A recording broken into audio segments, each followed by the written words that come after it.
Good morning. आज हम पढ़ेंगे कक्षा 9वीं का पाठ नंबर 10 रात का चौकीदार। ये हमारे आज के लेखक हैं सुरेश कुशवाहा तन्मय जी। इनका परिचय। जन्म हुआ है 1 जनवरी 1955 में खरगोन मध्य प्रदेश में। मापुरा का मतलब होता है मध्य प्रदेश। परिचय। तन्मय जी कवि लेखक के रूप में प्रसिद्ध हैं, यानी ये कवि भी हैं और लेखक भी हैं। इनकी रचनाएं विभिन्न पत्र पत्रिकाओं में छपती रहती है, यानी कि जो भी लिखते हैं न्यूज़पेपर और मैगजीन में वो रचनाएं छपती हैं। गद्य संबंधी लघु कथा। तो आज हम एक छोटी सी लघु कथा पढ़ रहे हैं। लघु कथा का अर्थ होता है छोटी सी कहानी। लघु कथा बहुत बड़े परिदृश्य में से एक विशेष क्षण प्रसंग को प्रस्तुत करने का चातुर्य है। अर्थात कि जो लघु कथा होती है वो बहुत बड़े दृश्य में से एक छोटा सा उसका किस्सा निकाला जाता है और वो किस्से को बहुत ही चतुराई से पेश की जाती है, उसे लघु कथा कहते हैं। प्रस्तुत पाठ में लेखक ने चौकीदार के माध्यम से जहां इस पेशे से जुड़े लोगों की ईमानदारी, कर्तव्य निष्ठा का होता है काम के प्रति ईमानदारी को दिखाया है, वही कुछ लोगों की मुफ्तखोरी का मतलब होता है जो मुफ्त में कोई भी चीज खा पी लेते हैं, को दर्शाते हुए जन जागृति करने का प्रयास किया। यानी कि आज के पाठ में हम एक छोटी सी लघु कथा पढ़ेंगे जिसमें एक चौकीदार के बारे में बताया गया है। ये बताया गया है कि चौकीदार कितना ईमानदार है और काम के प्रति भी वो ईमानदार है। और कुछ लोगों को यहाँ मुफ्तखोरी बताई है कि कैसे कुछ लोग मुफ्त में अपना काम दूसरों से निकलवा लेते हैं और उन्हें उस काम के बदले पैसे भी नहीं देते। आइए पाठ पढ़ते हैं। पहला पैराग्राफ। दिसंबर जनवरी की हाड़ कंपाती ठंड हो। हाड़ कंपाती का मतलब होता है बहुत भयानक ठंड जो हड्डियों को हिला दे। झमाझम बरसती वर्षा। झमाझम का मतलब होता है भयानक। या उमस भरी गर्मी की रातें। उमस मतलब बहुत ज्यादा जब गर्मी महसूस होती है उसे बोलते हैं उमस, यानी बेचैनी वाली गर्मी। हर मौसम में रात 12 बजे के बाद चौकीदार नाम का यह निरीह प्राणी सड़क पर लाठी ठोकते। निरीह का मतलब होता है सीधा सादा। लाठी ठोकते, सीटी बजाते, हमें सचेत करते हुए कॉलोनी में रात भर चक्कर लगाते हुए रोज सुनाई पड़ता है। ये देखिए, सचेत का मतलब होशियार होता है। अब यहाँ पे मैंने ठंडी का मौसम दिखाया है। ये दूसरा, बहुत घंघोर बारिश हो रही है और बारिश में हम इंसान इस तरह के वस्त्र पहनते हैं, यानी कि रेनकोट चाहिए होता है। या गर्मी का मौसम हो तो कुछ इस तरह हम इंसानों को गर्मी सताती है। तो लेखक यहाँ कह रहा है चाहे ठंडी हो, चाहे बारिश हो, चाहे गर्मी हो, अगर हम आम इंसान होंगे तो हमें इस तरह से अपने आप को ढकना होता है। यानी ठंडी है तो हम स्वेटर, मफलर, बहुत सारी चीजों से अपने आप को ढक लेते हैं ताकि ठंड ना लगे। बारिश है तो रेनकोट चाहिए, छाता चाहिए, गमबूट चाहिए होता है।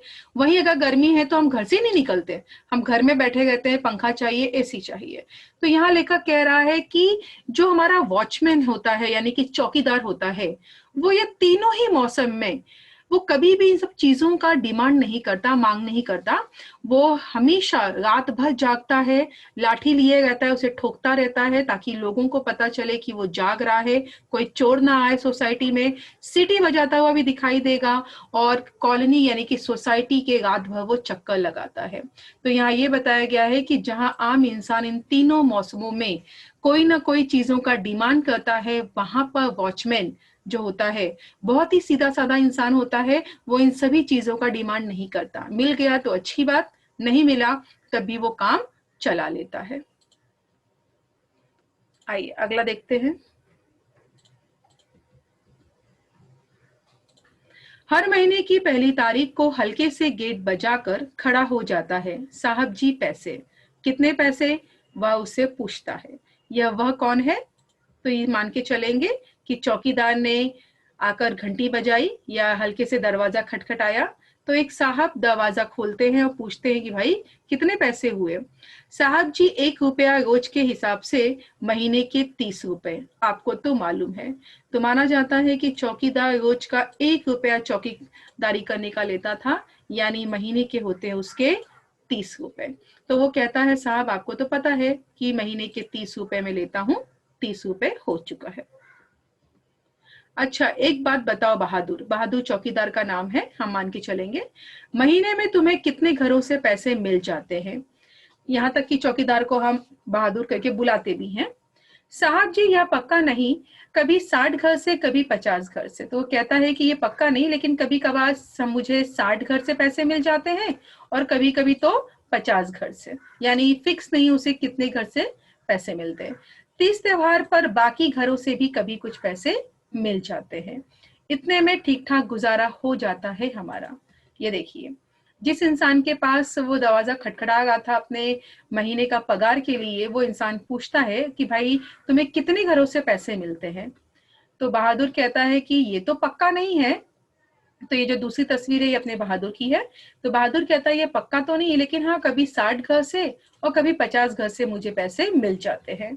और तीज त्योहार पर, यानी कि तीज त्योहार बोला तो होली दिवाली, ये ऐसे 2 त्योहार होते हैं जहां पर लोग क्या करते हैं, वॉचमैन को, झाड़ू लगाने वाले को, इन सबको भी कोई ना कोई बख्शिश दे देते हैं। तो वो कहता है कि मुझे त्योहारों पर भी, यानी कि फेस्टिवल में भी कुछ मिल जाते हैं पैसे या कुछ खाने को मिल जाता है, तो उससे मेरे घर का काम चल जाता है। अगला, पर कॉलोनी में तो 100-125 से भी अधिक घर है। लेकिन वो आदमी पूछता है कि अरे ये क्या, तुम्हें 50 या 60 घरों से ही पैसे मिलते हैं, लेकिन जो हमारी ये सोसाइटी है यानी कॉलोनी, यहाँ पे तो 100 और 125 से भी ज्यादा घर है। 100 मतलब 100 और 125 मतलब 125, यानी 125 से भी ज्यादा घर थे, लेकिन उसे 50 या 60 घर वाले ही पैसे देते थे। फिर इतने कम क्यों? तो फिर तुम उनके घर के सामने सीटी बजाकर चौकसी करते हो कि नहीं, उसने पूछा। चौकसी का मतलब होता है पहरा देना, यानी कि निगरानी करना। ये देखिए, मैंने यहाँ पे एक सोसाइटी दिखाई है, बहुत बड़ी सोसाइटी दिखाई है। तो कुछ इस तरह की एक बड़ी सोसाइटी में वो बहादुर काम करता था। तो वो आदमी कहता है कि हमारी तो सोसाइटी बहुत बड़ी है, कम से कम 125 से ज्यादा घर हैं यहाँ पर, तो तुम्हें सिर्फ 50 या 60 घरों से पैसे क्यों मिलते हैं? तो चौकीदार कहता है कि कोई बात नहीं, जहां से मिलता उतना मैं काम चला लेता हूँ। और वो आदमी कहता है कि क्या जिन घरों से तुम्हें पैसे नहीं मिलते तो तुम क्या करते हो, क्या चौकसी रखते हो कि नहीं?